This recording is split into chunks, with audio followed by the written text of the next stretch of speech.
ఏవైనా సరే ఆరోగ్యపరమైన మనకి మంచినీరు కానీ ఇవన్నీ ప్రొవైడ్ చేసి చేయడానికి మేము సంసిద్ధంగా ఉన్నాం. నిర్ణయం మీది. మీరు చాలా జాగ్రత్తగా నిర్ణయం తీసుకోవాలి.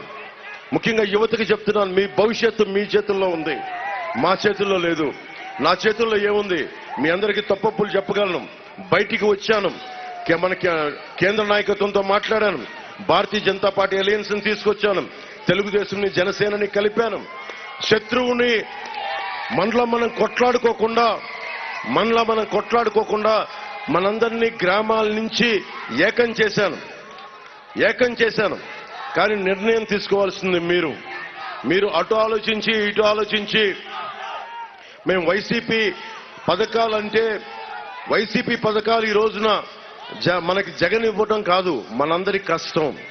ఒక భవన నిర్మాణ కార్మికుడు కండ కరిగించి ఒక భవన యజమాని నిర్మాణం చేసుకుంటే 1000 రూపాయలు ప్రభుత్వ ఖజానాలోకి వెళ్తాయి.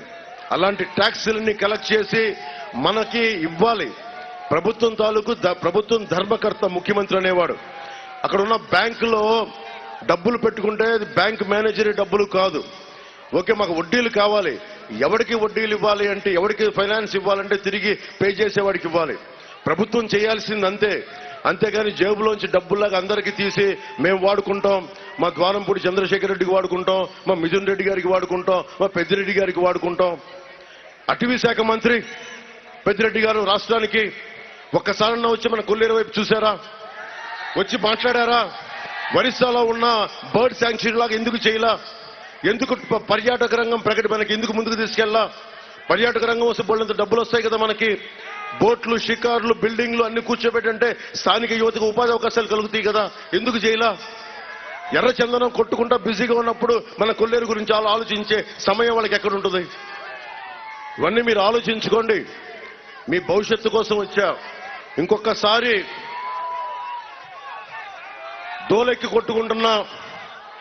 బాగా దోలెక్కి కొట్టుకుంటున్నా దూలం నాగేశ్వరరావు గారు కావాలా? ఏం దౌర్జన్యం చేస్తారా వీళ్ళు? అంత దూరం ఏం చూసుకొని అని మీరు ప్రత్యేకించి పెట్టిపుట్టారా? భయపెట్టేస్తారా? సమాజం మీరు ధైర్యంగా ఉంటేనే సమాజం నిలబడద్ది.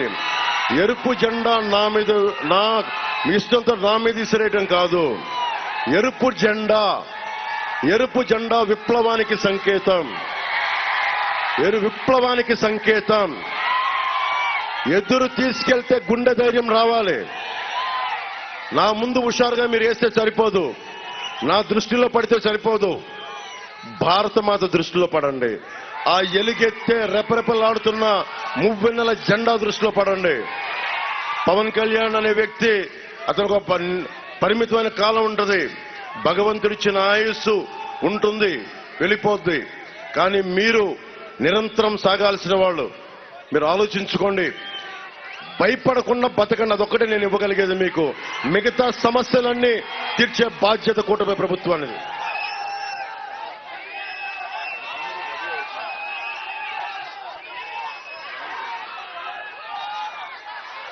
మన నియోజకవర్గానికి సంబంధించి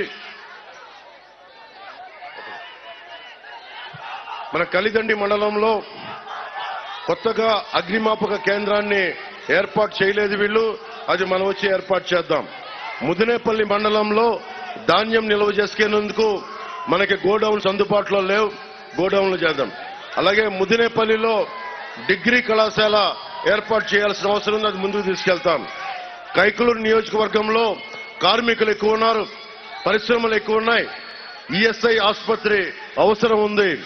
ఈఎస్ఐ ఆసుపత్రిని కావాలి అంటే మన కేంద్ర మంత్రి, మనకి కేంద్రం నుంచి సహాయ సహకారాలు ఉన్న కామినేని గారు గెలిస్తే మన ఈఎస్ఐ ఆసుపత్రిని అక్కడ ఎస్టాబ్లిష్ చేసే బాధ్యత మనం తీసుకుంటాం.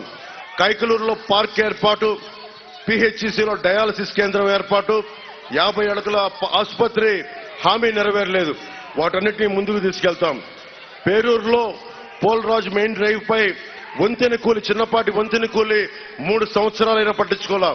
చాలా సార్లు మన జన సైనికులు కూడా వంతెనలు కూలిపోతే పోరాటం చేసిన సందర్భాలు ఉన్నాయి, కొడితే ఎదురు తిరిగిన సందర్భాలు ఉన్నాయి. మనం వచ్చి అలాంటి చిన్న చిన్న మౌలిక వసతులు, చిన్నపాటి వంతెనలు, కల్వర్ట్స్ ని అన్ని జాగ్రత్తగా మనం నిర్మించుకునే అవకాశం ఉంది.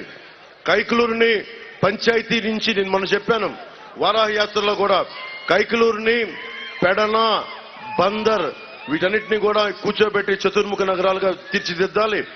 మన పంచాయతీ నుండి దీనిని మున్సిపాలిటీగా మార్చాలి.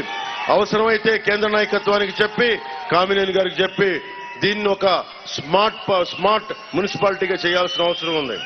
అలాగే పెదలెంక డ్రైవ్ పై గరిసిపూడి వద్ద పాత రెగ్యులేటర్ పాడైపోయింది, కొత్త రెగ్యులేటర్ నిర్మాణం చేస్తామని చెప్పిన మనిషి బెదిరించడం తప్ప ఇప్పుడు దాకా ఏం చేయలేదు. స్థానిక ఎమ్మెల్యే మనం కొత్త రెగ్యులేటర్ ని నిర్మాణం చేస్తాం.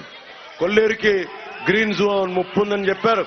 పోయినసారి కాంటూరులో లేనివి కూడా కొట్టి 10,000 ఎకరాలు కొట్టేశారు బాంబులు పెట్టి. అది ఎలా చెయ్యాలి ఒకసారి కూర్చోబెట్టి దాని మీద పునరాలోచన చేస్తాం. కలిదండిలో రైతు బజార్లకు ఇబ్బందులు పడతా ఉన్నారు, రైతు బజార్లు ఏర్పాటు చేస్తాం. పడమటివాలం, పరసావానిపాలెం, ఎస్ఆర్సీ అగ్రహారం, వెంకటాపురం గ్రామాల్లో కూరగాయలు, ఆకుకూరలు పండించే రైతులు వాటిని అమ్ముకోవాలంటే ఇబ్బంది పెడతా ఉన్నారు. దూర ప్రాంతాలకి వెళ్లి అమ్ముకోవాల్సి వస్తుంది కాబట్టి కలిదండిలో రైతు బజార్ని ఏర్పాటు చేస్తాం. ఏలూరు రూరల్ కైకలూరుకి కలిపే బ్రిడ్జి కావాలి. ఆ బ్రిడ్జి కావాలంటే మనకి బలమైన నిధులు ఉండాలి, రాష్ట్ర ప్రభుత్వం సహకారం ఉండాలి. అవసరమైతే కేంద్ర పరిధిలో భూమి ఉంటే దాన్ని కేంద్ర ప్రభుత్వం సహకారం కూడా తీసుకోవాలి. అందుకని వీటన్నిటికి మించి రైట్ ప్రభుత్వం ఉంటే అన్ని సాధించుకోగలమని తెలియజేసుకుంటూ, ఈ రోజున ముఖ్యంగా అక్కడున్న పాత్రికేయ సోదరులకు చెప్తున్నాను, మీకు ప్రెస్ ఫ్రీడమ్ డే ఈ రోజున మీకు శుభాకాంక్షలు తెలియజేస్తా ఉన్నాను. మీడియా వర్గాల వారికి వైసీపీ పాలనలో 112 మంది జర్నలిస్టులపై దాడులు జరిగాయి. జర్నలిస్టులపై 430 కేసులు నమోదు చేశారు. పత్రికల్ని, ఛానల్ని కట్టడి చేసేందుకు జీవో 1 తీసుకొచ్చారు, భయపెట్టారు. అక్రిడిటేషన్ జారీలో దాదాపు మనకి 21,000 మంది జర్నలిస్టులు ఉంటే కేవలం 9,000 మందికే అక్రిడిటేషన్ ఇచ్చారు. అలాంటి జర్నలిస్టులందరికీ మేము మీకు కావాల్సిన న్యాయం జరిగేలా భద్రత కల్పిస్తామని తెలియజేసుకుంటూ, ఈ వేదిక పైన శ్రీ కామినేని శ్రీనివాస్ గారు భారతీయ జనతా పార్టీ కమలం గుర్తు మీద పోటీ చేస్తున్నారు. వారికి మీరు భారీ మెజారిటీ తోటి గెలిపించవలసిందిగా కోరుకుంటున్నాం. అలాగే పుట్టా మహేష్ గారిని మనకి సైకిల్ గుర్తు మీద తెలుగుదేశం పార్టీ సైకిల్ గుర్తు మీద పోటీ చేస్తున్నారు అని భారీ మెజారిటీతో గెలిపించండి. ఆఖరి మాటగా ముఖ్యంగా ఇక్కడ ఉన్న ఆస్తిపాస్తులు, చిన్నపాటి భూపట్టాలు ఇచ్చారు. పట్టాలు ఇచ్చి స్థలాలు చూపించలా. పోనీ పట్టాలు అక్కడ మనకి భూములు ఇల్లు కట్టుకోని చెప్పి వాటి గ్యారంటీలు ఇవ్వాల.